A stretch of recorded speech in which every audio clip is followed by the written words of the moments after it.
యేసుక్రీస్తు ప్రభు వారి పరిశుద్ధమైన నామంలో లైఫ్ చర్చ్ వైజాగ్ నుంచి మీకు శుభములు తెలియజేస్తూ ఈరోజు ఓ4 టుడే వాక్య ధ్యానంలోనికి మిమ్మల్ని అందరినీ ప్రేమపూర్వకంగా ఆహ్వానిస్తూ ఉన్నాను. ఈరోజు సంఖ్యాకాండం 6వ అధ్యాయం 26వ వచనం చదువుకుందాం.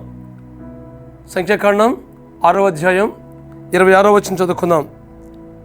నీ మీద తన సన్నిధి కాంతి ఉదయింపజేసి నీకు సమాధానము కలుగుజేయునుగాక. ఈ మాటలు దేవుడు మోషేకు తెలియజేస్తూ అహరోనుకు అలాగే ఆయన కుమారులకు ఈ ఆశీర్వచనపు తెలియజేయమని తెలియజేస్తామన్నాడు. ఇదేనన్న దేవుడు మనకు కూడా ఈ ఆశీర్వచనపు మాటలు వ్యక్తిగతంగా మనకు తెలియజేస్తామన్నాడు. ఈ ఆశీర్వచనపు మాటలు ఈ దినన్న దేవుడు మనకు కూడా తెలియజేస్తామన్నాడు. నీ మీద తన సన్నిధి కాంతి ఉదయింపజేసి నీకు సమాధానము కలుగుజేయునుగాక. ఈ వాక్యం ఉంటున్న ప్రతి ఒక్కరి జీవితాల్లో నెరవేర్చబడునుగాక. మన జీవితాల్లో చాలాసార్లు సమాధానం లేమి కనిపిస్తూ ఉంది. దీనికి కారణం ఏమిటంటే దేవుని సన్నిధిలో ఏదైతే అప్పగించని స్థితి ఉందో అది అప్పగించకపోవడం వల్లనే సమాధానం ఏమి కనిపిస్తూ ఉంది. అంత మాత్రమే కాదు, కానీ దేవుని సన్నిధికి వెళ్ళి ప్రార్థించలేని పరిస్థితి కూడా కనిపిస్తూ ఉంది. అలాంటి సమయంలో మాత్రమే మనం సమాధానాన్ని కోల్పోతాం.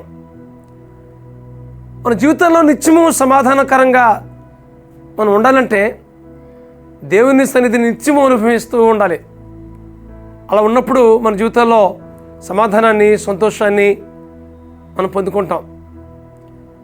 దేవుడు మన జీవితంలో తన సన్నిధి కాంతిని ఉదయింపజేసి మన జీవితంలో సమాధానం ఉంచి మన సమాధానకర్తలుగా ఉండాలని దేవుడు ఇష్టపడుతున్నాడు. ఎందుకంటే దేవుడు సమాధానకర్తకు అధిపతి. కాబట్టి మనం కూడా సమాధానకర్తలుగా ఉండాలని, అనేక మంది జీవితాల్లో సమాధానం నింపాలని దేవుడు ఇష్టపడుతున్నాడు. చాలాసార్లు మన జీవితాల్లో కూడా ఆయా ప్రతికూలమైన పరిస్థితులు ఎదురవుతున్నప్పుడు సమాధానాన్ని కోల్పోతూ ఉంటాం. సమస్య వైపు చూడడం కాదు, సమస్య వైపు చూస్తూ అక్కడ నిలబడడం కాదు, కానీ సమస్యని దేవునికి అప్పగిస్తే దేవుడు మన జీవితంలో సమాధానాన్ని ఇస్తాడు. చాలామంది జీవితాలు మనం చూసినట్లయితే సమాధాన లేమికి కారణం ఏంటంటే వారి జీవితంలో ప్రతికూలంగా ఆలోచించిన దాని స్థితిని బట్టి, సమస్యల వైపు చూస్తూ వాటినే పదే పదే ఆలోచించిన స్థితిని బట్టి సమాధానం లేమి కనిపిస్తూ ఉంది. కృంగుదలకు గురయ్యే పరిస్థితి కనిపిస్తూ ఉంది. అలాగే వేదన, కృంగుదలకు, నిరాశ, నిస్పృహకు లోనైన పరిస్థితి కనిపిస్తూ ఉంది. కారణం ఏంటంటే సమాధానకర్తకు అప్పగించలేని పరిస్థితిని బట్టే. మన జీవితంలో ఏదైనా సమస్య ఎదురవుతున్నప్పుడు వాటిని మొట్టమొదట దేవుని సన్నిధికి వెళ్ళి అప్పగించాలి. అలాంటి సమయంలోనే దేవుడు గొప్ప విడుదల కలుగజేస్తాడు.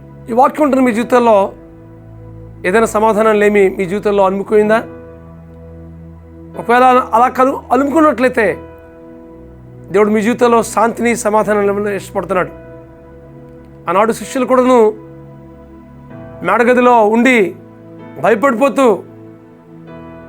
మేము యేసుక్రీస్తు వారిని ఆయన శిష్యులమని తెలిస్తే మమ్మల్ని కూడా చంపేస్తారేమో అని భయంతో గదిలో ఉండి తలుపులు వేసుకుని ప్రార్థన చేస్తున్నప్పుడు యేసుక్రీస్తు వారు 3వ రోజున ఆరోహణమై వారి దగ్గరికి వచ్చి మీకు సమాధానం కలుగుగాక అని చెప్పాడు. ఎవరి హృదయాలైతే సమాధానం లేదో, ఎవరి హృదయాలైతే నెమ్మది లేదో, అలాంటి వారి జీవితాల్లో సమాధానం నింపాలని దేవుడు ఇష్టపడుతున్నాడు. అయితే మీ జీవితంలో ఎలాంటి పరిస్థితులు నెలకొన్నాయి? పిల్లల గురించి ఆలోచిస్తున్నారా? వారి భవిష్యత్తు ఏమవుతుందని ఆలోచిస్తున్నారా? లేకుంటే ఆర్థిక సమస్యలు చూస్తూ కృంగిపోతున్నారా? ఈ పరిస్థితుల నుంచి మాకు మార్పు ఎప్పుడు వస్తుందని కనిపెడుతున్నారా?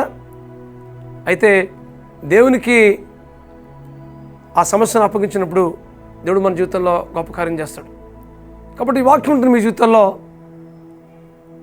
తన సన్నిధి కాంతిని మీపై ఉదయింపజేసి మీ హృదయాల్లో గొప్ప సమాధానం నింపి మీ హృదయాల్లో నెమ్మది కలుగు చేయాలని దేవుడు ఇష్టపడుతున్నాడు. మన భవిష్యత్తు అంతటినీ ఎరిగిన దేవుడు మన దేవుడు. కాబట్టి భవిష్యత్తు గురించి మనం భయపడిన అవసరం లేదు. ఒకవేళ మీ జీవితంలో అనారోగ్యంగా ఉన్నారా, ఆ అనారోగ్యం గురించి ఆలోచిస్తూ మీరు కృంగిపోవడానికి వీల్లేదు. ఎందుకోసమనంటే మన జీవితాన్ని స్వస్థపరిచే దేవుడు మన దేవుడు. నేను స్వస్థపరిచే యెహోవాను నేనే అన్నాడు ఆయన. ఆయన యెహోవా రాఫాగా ఉండి మీ జీవితంలో సమాధానం నింపాలని దేవుడు ఇష్టపడుతున్నాడు. అప్పుల సమస్యలతో బాధపడుతున్నాడా, మన దేవుడు ఐశ్వర్యవంతుడు. తన ఐశ్వర్యం నుంచి, తన కృపా సమృద్ధి నుండి మన ప్రతి అవసరాన్ని తీర్చే దేవుడుగా ఉన్నాడు మన దేవుడు. కాబట్టి దానికోసం మనం భయపడిన అవసరం లేదు.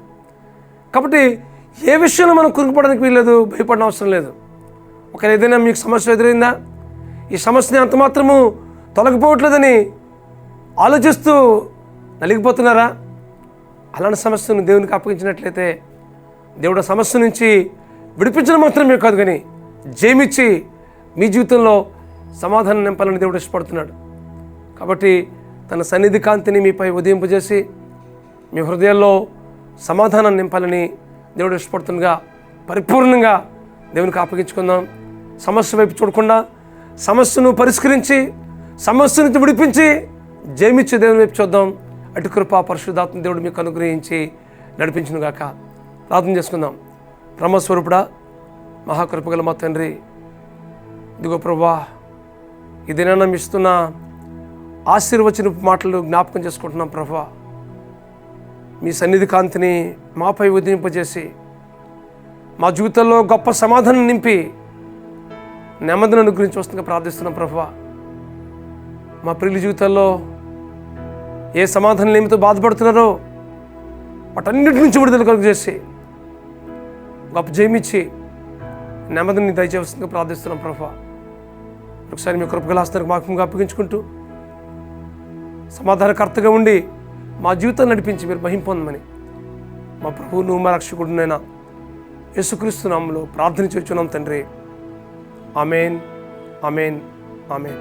సమాధానకర్తయ్య దేవుడు మీకు తోడుగా ఉండి తన సన్నిధి కాంతిని మీపై ఉదయింపజేసి మిమ్మల్ని నెమ్మదిపరచుట్లో పరిశుద్ధాత్మ దేవుడు సహాయం చేసి నడిపించును గాక. God bless you friends. Have a wonderful day. God bless you.